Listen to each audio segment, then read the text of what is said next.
اعوذ باللہ من الشیطان الرجیم بسم اللہ الرحمن الرحیم الحمد للہ رب العالمین والصلاة والسلام علی اشرف الانبیاء والمرسلین وعلی آلہ الطیبین الاطہرین لا سیما بقیت اللہ فی الارضین روحی وارواح العالمین لہ الفدا واللعنة الابدیۃ علی اعدائہم من الآن الى قیام یوم الدین رب اشرح لی صدری ويسر لي أمري واحلل عقدة من لساني يفقهوا قولي أما بعد فقد قال الله تبارك وتعالى في كتابه المجيد وفرقانه الحميد وقوله الحق أعوذ بالله من الشيطان الرجيم بسم الله الرحمن الرحيم ألم تر إلى الذي حاج إبراهيم في ربه أن آتاه الله الملك إذ قال إبراهيم ربي الذي يحيي ويميت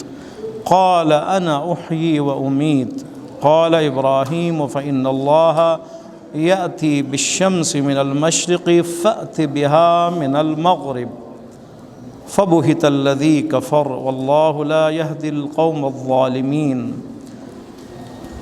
أو كالذي مر على قرية وهي خاوية على عروشها قال أنى يحيي هذه الله بعد موتها فأماته الله 100 عام ثم بعثه قال كم لبثت قال لبثت يوما أو بعض يوم قال بل لبثت 100 عام فانظر إلى طعامك وشرابك لم يتسنه وانظر إلى حمارك ولنجعلك آية للناس وانظر إلى العظام كيف ننشزها ثم نكسوها لحما فلما تبين له قال اعلم ان اللہ علی کل شیء قدیر۔ ہماری گفتگو تفسیر ترتیب قرآن اور گفتگو پہنچی سورہ مبارک بقرہ آیت نمبر 258 اور 259 میں۔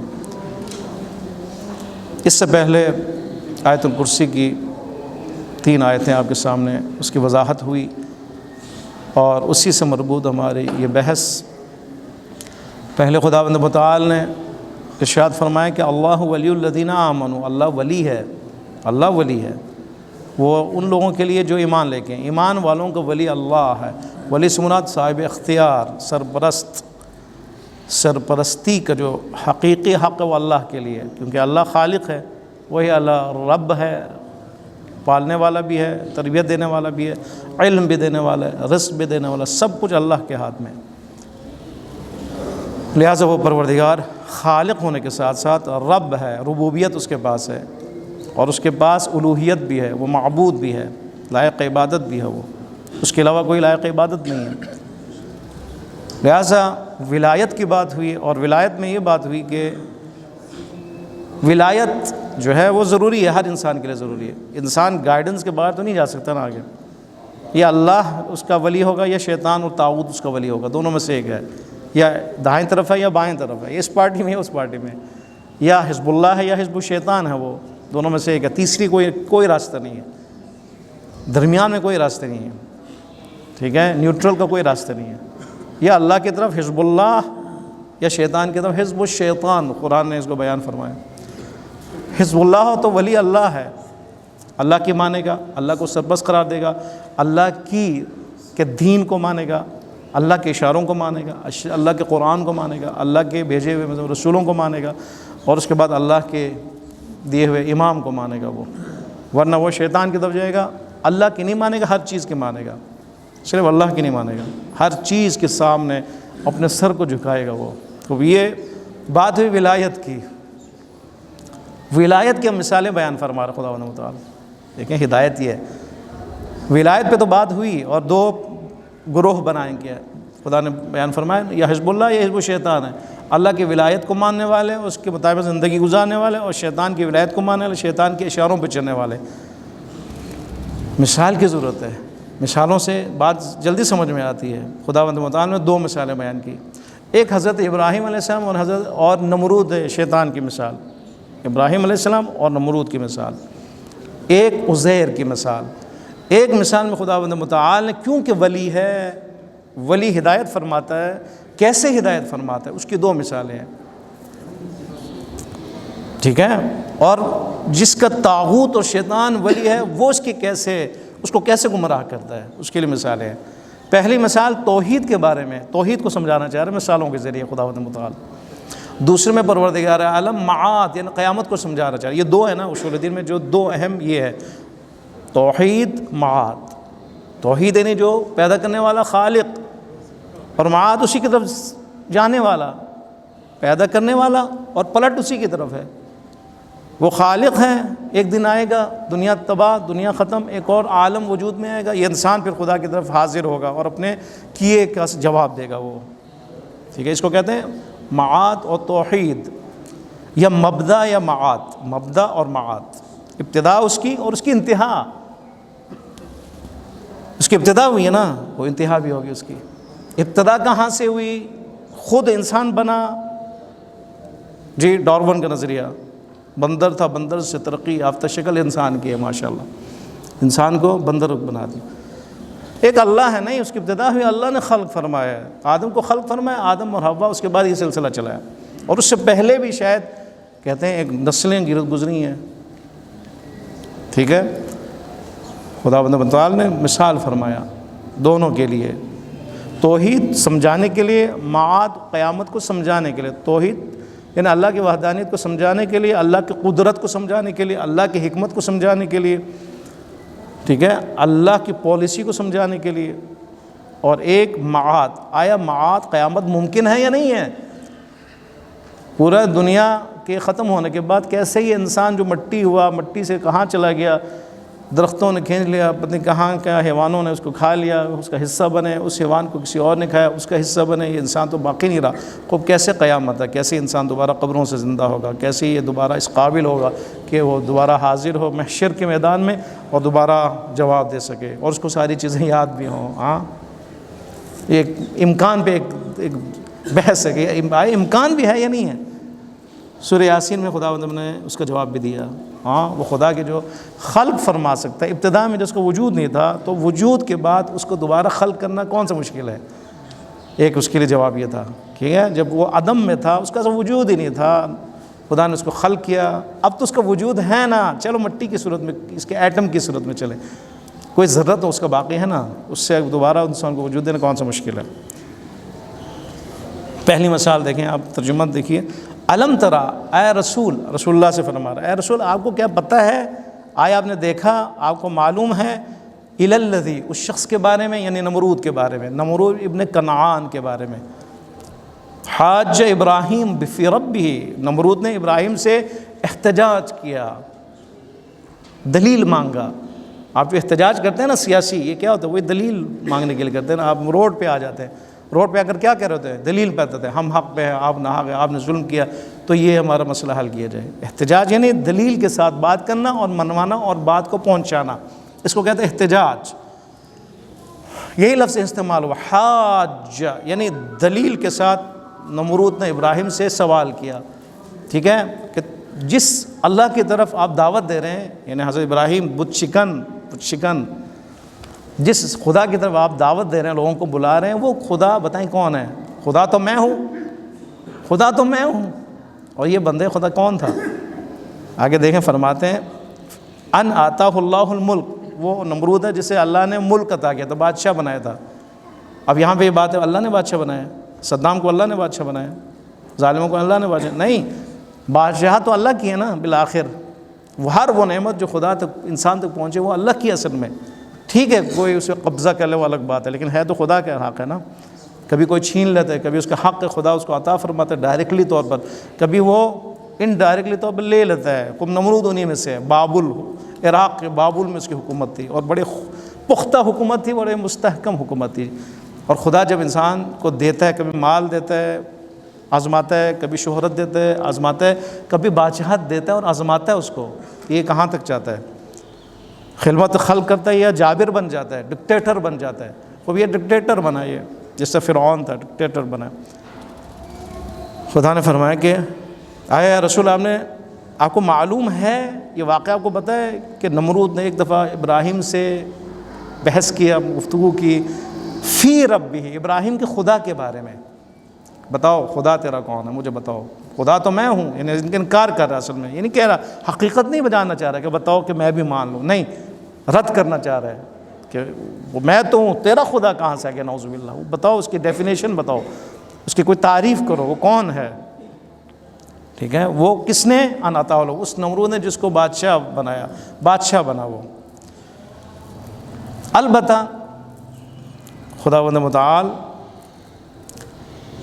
انسان ولی ہونے کی حیثیت سے ظاہر ہے عطا فرماتا ہے، ابراہیم کو سرپرست ہونے کی حیثیت سے ایک ولی، یعنی ابراہیم کا ولی کون ہے؟ اللہ ہے نا، اس کے بعد ابراہیم اللہ کی مدد سے انسانوں کا ولی ہے، لیکن ابراہیم کا ولی کون ہے؟ اللہ ہے۔ حضرت ابراہیم علیہ السلام کو اللہ نے مدد کی، یہ ہے سرپرستی خدا، ولایت خدا، یہ ہے اللہ ولی الذین آمنوا، یہ ہے، یعنی رہنمائی فرماتا ہے، انسان کے ذہن کو تیار کرتا ہے، انسان کو علم عطا کرتا ہے، انسان کو حکمت عطا کرتا ہے، انسان کو قوت بیان عطا کرتا ہے، انسان کو جواب عطا کرتا ہے، ٹھیک ہے، کیا بیان کرنا ہے۔ نمرود نے کہا کون ہے؟ البتہ یہ گفتگو کب ہوئی ہے؟ نمرود کہاں چاہتا کہ گفتگو ہو؟ مستکبر کیسے چاہتے؟ دشمن ہے نا خدا، دشمن ہے خدا ہے۔ مفسرین فرماتے ہیں یہ اس کے بعد ہے جب ابراہیم علیہ السلام بت شکنی کرتے ہیں، کرنے کے بعد آتش میں، آگ میں پھینکے جاتے ہیں اور اس کے بعد نجات پاتے ہیں، اس کے بعد کی بات ہے یہ، ٹھیک ہے، اس وقت کی بات نہیں کہ ابراہیم کو دعوت دے رہے ہیں اور یہ آ رہے ہیں آ کے کہہ رہے آؤ گفتگو کرو میرے ساتھ، ہے نا، آج کل ہے نا پاکستان میں گفتگو کا ایک سلسلہ، کرنا ہے نہیں کرنا، ہاں جس کے بعد طاقت ہو وہ تو گفتگو کے لیے، وہ تو خط بھی پڑھنے کے لیے تیار نہیں نا، ہاں، یہ آپ کے لیے مثالیں سمجھنے کے لیے۔ یہ اس کے بعد ہے، بت شکنی کی، بتوں کو توڑا، واپس آئے، دیکھا ساروں کے گردن گرے ہوئے نیچے، اور ایک کے اوپر ہتھوڑا جو ہے اس کے اوپر گردن میں لٹکا ہوا ہے، پتہ چلا یہ وہی جوان ہے، گرفتار کیا، جلا دو اس کو، جلانے کے قابل ہے ابراہیم، یعنی اتنا دشمنی اور سخت دشمنی اور ناراضگی کہ جلا دو، خوب منجنی کے ذریعے سے آگ اکٹھا کیا، اتنا آگ وہ آپ کو پتہ ہے، اور اتنا بھڑکتی ہوئی آگ کے نزدیک نہیں کوئی جا سکا، منجنی کے ذریعے پھینکا باقاعدہ حضرت ابراہیم علیہ السلام کو، گرے، اللہ نے حکم دیا کونوا بردا وسلام علیہ، اے آگ ٹھنڈے ہو جاؤ، ٹھنڈے ہو جاؤ، گرمائش ختم ہو جاؤ، تمہاری گرمائش نہیں ہونی چاہیے، ابراہیم کو نہیں جلانا، خبردار۔ ٹھنڈا ہوا، ابراہیم علیہ السلام آگ کے اندر، آگ کیا بنا؟ گلزار بنا ہوا ہے، ابراہیم آرام سے مطمئن ہو کے بیٹھے ہوئے، پتہ چلا کہ خدا ولی ہے اور ابراہیم کے ساتھ ہے، یہ جان چکا ہے یہ، اور میں جاننا چاہ رہا ہوں، اور ایک قدرت ایسی ہے کہ جو اس کو محفوظ رہنا چاہ رہا ہے۔ اس کے بعد اس کا ذہن بنا، چلو میں ایک دیکھتا ہوں، اگلا وار کرتا ہوں، لوگوں کے سامنے لوگوں کو بیوقوف بناتا ہوں، دھوکہ دیتا ہوں۔ وہاں پہ پوچھا ابراہیم بتا تیرا خدا کون ہے؟ ابراہیم علیہ السلام نے کیا فرمایا؟ اسی کو خداوند متعال کوٹ فرما رہا ہے، واقع اس طرح، اذ قال ابراہیم، اس زمانے میں، اس وقت کہ جب ابراہیم نے کہا جواب میں، ربی الذی، میرا پروردگار پتہ کون ہے؟ میرا پروردگار وہ ہے کہ جو زندہ کرتا ہے اور موت دیتا ہے، جس کے ہاتھ میں زندگی اور موت ہے، وہ میرا خدا ہے۔ تو اگر خدا ہے تو زندہ کر، دکھا تو زندگی دیتا ہے اور موت دیتا ہے۔ اس نے کہا میں بھی یہ کر سکتا ہوں۔ قال انا احیی و امید، کہا میں بھی زندہ کر سکتا ہوں اور میں بھی موت دے سکتا ہوں۔ کیسے؟ دو زندانوں کو جو جیلوں میں تھا ان کو نکالنے کے بعد جس کو پھانسی ہو چکی تھی اس کو کہا میں اس کو معاف کرتا ہوں، یہ زندہ ہو گیا، اور جو پھانسی کے لیے نہیں تھا اس کو میں مار دیتا ہوں، وہی میں نے دے دیے۔ خوب یہی تھا نا آپ کا اللہ یہ کر سکتا، میں بھی کر سکتا ہوں۔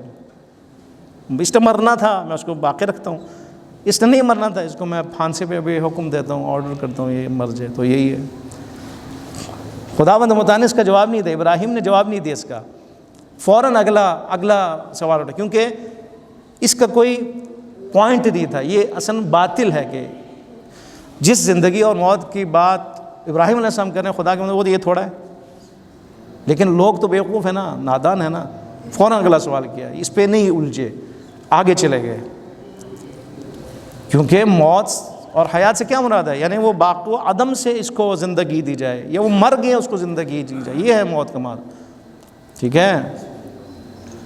زندگی سے کیا مراد ہے؟ وہ زندگی اس کو باقاعدہ دی جائے اور وہ زندہ رہے، یا زندہ ہے اس کو باقاعدہ خود حکم کے تحت جب اسرائیل کے ذریعے موت دی جائے، یہ ہے، اس کو کہا جاتا ہے۔ فوراً آگے دیکھیں، آگے حضرت ابراہیم علیہ السلام نے یہ رہنمائی کون فرما رہا ہے؟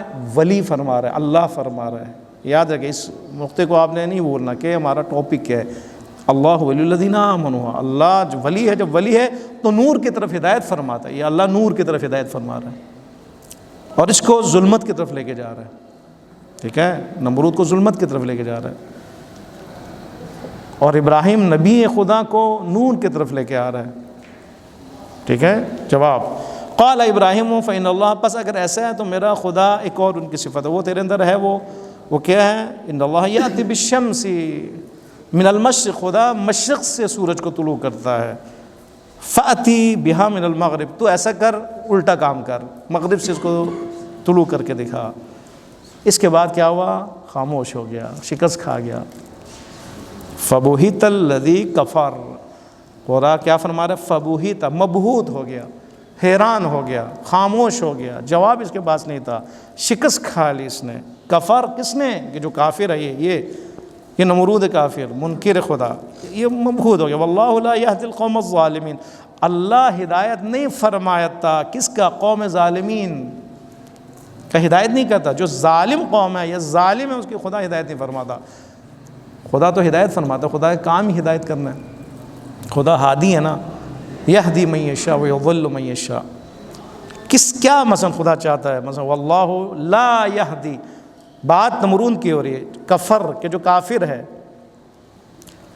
اور خدا نے ایک فارمولہ بیان کیا، کہنا یہ چاہتے کہ خدا نمرود کی ہدایت نہیں فرماتا، ظالموں کا نام، ایک فارمولہ بیان کیا، یہ ظالم ہے اور جو بھی ظالم ہوگا خدا اس کی ہدایت نہیں فرمائے گا۔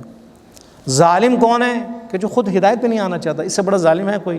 ایک دفعہ ظلم ہے کہ وہ انسان خودکشی کرے، وہ تو جسم سے ہے نا، ظلم ہے یہ اپنے اوپر۔ ایک دفعہ یہ کہ اپنے آپ کو جہنم میں لے کے جائے، سمجھنے کے لیے تیار نہ ہو، عقل اس کی جو ہے نا وہ کام کرنا چھوڑ دے اور عقل سے کام نہ لے، بے شعور بن جائے، بے بصیر بن جائے، اس کو کہتے ہیں ظالم۔ یعنی اپنے اوپر ظلم، اپنے فکر پہ ظلم، اپنے نظریے کے اوپر ظلم، اپنی انسانیت کے اوپر ظلم، اور یہ انسان کیا چلے؟ جہنمی بن جائے، طاغوت بن جائے، شیطان بن جائے۔ خدا نے اس کو کیا کہا؟ ظالم کہا ہے۔ یعنی وہ انسان جو اپنے آپ کو نجات نہیں دے سکے اور پھنس جائے شہوتوں میں اور اپنے اقتدار پرستی میں، وہ ظالم ہے۔ جو اپنا راہ گم کر دے، یہ ظالم ہے، ٹھیک ہے۔ ایک شخص جو ظلم کیا نا، اس نے بغیر دیکھے وہ گیا، جانا چاہتا تھا کہیں اور، پہنچ گیا کہیں اور، پتہ بھی نہیں لیا، کسی سے ایڈریس بھی نہیں لیا، اور چلتا گیا بالکل دور، اب یہ پھنس گیا، یہ ظالم ہے۔ کہاں جائے گا؟ ایک بیابان میں پہنچ جائے گا، صحرا میں پہنچ جائے گا، ڈاکوؤں کے ہاتھ میں چلا جائے گا، راہزنوں کے ہاتھ میں چلا جائے گا۔ اس کو کیا چاہیے تھا؟ اس کو پوچھنا چاہیے تھا، میں نے کہاں جانا ہے، کیوں جانا ہے، کیسے جانا ہے، ٹھیک ہے۔ گمراہ جو اپنے آپ کو کرتا ہے اور درازی ہے، وہ کیا ہے؟ ظالم ہے، ظالم۔ ظلم سے کب نکلے گا؟ جب انسان بیدار ہو جائے، ہدایت کے راستے پہ دوبارہ آ جائے، توبہ کرے، یا پھر انسان دوبارہ کیا آ جاتا ہے؟ انصاف کرنے والوں کے لسٹ میں آ جاتا ہے۔ واللہ لا یہدی القوم الظالمین، خدا ہدایت نہیں فرتا، قوم ظالم کی ہدایت نہیں کرتا۔ یہاں پر ایک یہ ہوا کہ خداوند متعال نے احتجاج کی بات کی، گفتگو کی بات کی۔ گفتگو بھی کب؟ جب ابراہیم علیہ السلام کی قوت میں اضافہ ہوا اور آپ کو خداوند متعال نے کیا کیا؟ زندہ اور سلامت رکھا اور محفوظ کیا، اس کے بعد اس نے گفتگو کی۔ البتہ ایک سوال یہ کہ کیسے لوگ نمرودیوں کے یا فرعونوں کے چنگل میں پھنس جاتے ہیں؟ ایک سوال ہے یہ۔ اس نے کہا میں خدا ہوں، فوراً چلے گیا، خدا سمجھ لیا۔ اس پہ بھی گفتگو ہے مثلاً، یعنی انسان فوراً چلا جاتا ہے، خوب چلا جاتا ہے، کیوں؟ انسان کے اندر ایک حص موجود ہے، وہ کیا؟ خدا کو پانے کا حص یہ موجود ہے، جس کو کہتا ہے خدا جوئی، خدا کی طرف رجحان۔ وہ ہمیشہ خدا کی تلاش میں ہوتا ہے، اور خدا کس چیز کو خدا سمجھتا ہے؟ جو اس سے برتر ہو، اس سے قوی، کسی بھی قوی چیز کو سمجھتا ہے وہ مثلا وہ خدا ہے اس کا، جو اس کی مدد کرے، سمجھتا ہے یہ میرا، وہ یہ ہوگا مثلا، کیونکہ اندر فطرت میں وہ چیز موجود ہے، اور عقل بھی جو ہے نا اس کو قبول کرتی کہ ہاں یہ تو میرے سے زیادہ اونچا ہے، اس کے پاس حکومت ہے مثلا، اس کے پاس فلان ہے، یہ قدرت رکھتا ہے، یہ حاکمیت رکھتا ہے، ٹھیک ہے، یہ صاحب اختیار ہے، پر یہ خدا ہو سکتا ہے۔ یہ انسان کے اندر فطرت میں شامل ہے۔ ایک مثال دی مثلا تفسیر نمونہ نے، بہت خوبصورت مثال ہے، فرماتے ہیں اگر بچہ جو ابھی جس کی ولادت ہوئی ہے، بچے کے اندر بھوک ہے ہی نہیں، یہ بھوک فطرت ہے اس کی، ٹھیک ہے، بھوک، وہ روتا ہے، پتہ چلتا ہے یہ بھوک میں ہے، فوراً ماں اس کو اپنی چھاتی سے لگائے، یہ ہدایت ہے۔ بھوک اس کی فطرت میں شامل ہے، وہ بھوک کے بعد جب وہ اظہار بھوک کرے اور رونے لگے تو فوراً ماں کو چاہیے کہ اس کو چھاتی سے لگائے، دودھ دینا شروع کر دے۔ اگر وہ دودھ نہ دے تو کیا ہوگا؟ ہاتھ پاؤں مارے گا، جائے گا، مٹی اٹھائے گا، مٹی منہ میں ڈالے گا، ٹھیک ہے، کوئی خطرناک چیز اٹھائے گا یہ بچہ، جا کے اس کو منہ میں ڈالے گا، خطرہ ہوا ہی نہیں ہوا خطرہ۔ بھوک اس کے اندر ہے، بھوک کو مٹانے کے لیے جو علاج ہے وہ کیا ہے؟ ماں ہے، ماں اس کو دودھ پلائے۔ فرماتے ہیں انبیاء اسی لیے ہے، انبیاء اس فطرت کے اندر جو خدا کی طرف جانے کا رجحان ہے اس کو بیان کرنے کے لیے آیا خدا، لیسیر دفائن العقول، جسے امام علیہ الصلوۃ والسلام نہج البلاغہ میں فرماتے ہیں، اللہم صلی اللہ علیہ۔ انبیاء کے جو ارسال کا جو ان کی وجہ اور ایک سبب بیان کیا وہ یہ ہے کہ انبیاء آئے تاکہ عقل کو ترقی دے اور انسان سمجھنے کے قابل بن جائے، اس کے اندر جو عقل ہے نا، جو دفن اس کی جو صلاحیت ہے وہ باہر نکل آئے، صلاحیت پیدا ہو، سمجھنے کی صلاحیت پیدا ہو جائے کہ وہ خدا ہے، سمجھ آ جائے کہ خدا کون ہے۔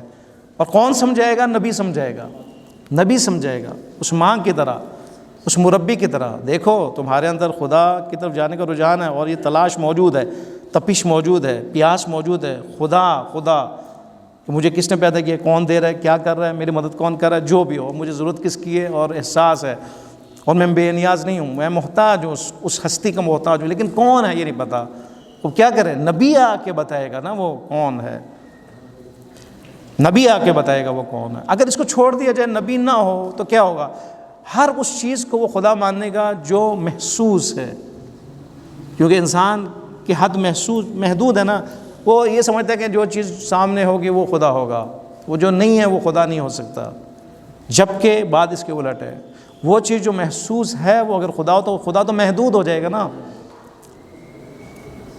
ٹھیک ہے۔ انہوں نے یہ کیا نا، انہوں نے دیکھا کہ سورج ہے، وہ روشنی، چاند، حضرت ابراہیم علیہ السلام کے واقعہ بھی ہے نا، انہوں نے چاند کو کہا خدا ہے، ابراہیم نے کہا اچھا یہ خدا ہے، چلو ٹھیک ہو گیا، چاند نے اس کی روشنی ختم ہوئی، پھر سورج نکل آیا، اس سے تو روشنی اس کی زیادہ ہے کہ کئی گنا، کہا پھر یہ خدا ہے، یہ خدا وہ نہیں ہوتا، یہ خدا، سورج تو غروب ہوا تو استدلال کیا کہ کیسے خدا ہے جو غروب ہو جائے، اس کا مطلب ہے ظاہر کو جب انسان دیکھتا ہے کہ تو اس کو خدا مان لیتا ہے، اگر وہ قوی ہو، وہ اس کے لیے مددگار ہو، وہ اس کے لیے ہدایت دینے والا ہو، یا اس کے لیے مدد کرنے والا ہو، اس کے لیے کوئی بھی فائدہ مند کوئی چیز ہو، ٹھیک ہے، جس کو وہ انسان محسوس کرے تو اس کی طرف چلا جاتا ہے، جذب ہو جاتا ہے، جس طرح چاند ہے۔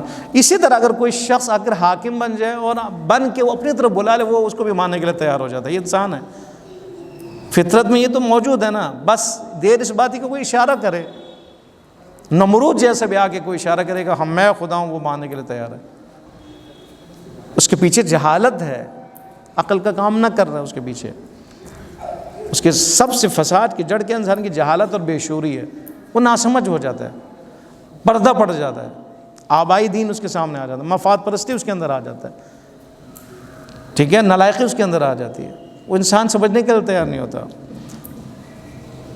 خداوند متعال یہ فرما رہا ہے کہ یہ انسان اس بچے کی طرح ہو جاتا ہے کہ جو ہر چیز کو حال لگاتا ہے، وہ جو اس کے لیے نقصان دہ ہوتا ہے، بت پرست بن جاتا ہے، وہ نمرود پرست بن جاتا ہے، فرعون پرست بن جاتا ہے، جو یہ غلط ہے، کافر بن جاتا ہے۔ اسی کے لیے دلیل خداوند متعال دے رہا ہے کہ یہ خبردار، دلیل کے کسوٹی پر، دلیل کی بنیاد پر اپنی زندگی گزار، اگر خدا کو پانا تو دلیل تمہارے پر ہونی چاہیے، ٹھیک ہے۔ وہ دلیل کیا ہے کہ خدا محسوسات میں سے نہیں ہو سکتا، جس طرح ایک پتھر خدا نہیں ہو سکتا، محسوس ہے، محدود ہے، ایک انسان بھی خدا نہیں ہو سکتا جو محسوس ہے، محدود ہے۔ خدا کون ہو سکتا ہے؟ جو غیر محسوس ہو، جس کا جسم نہیں ہے، جو نور ہی نور ہے، وہ خدا ہو سکتا ہے نا، جو محدود ہی نہیں ہے وہ خدا ہو سکتا ہے۔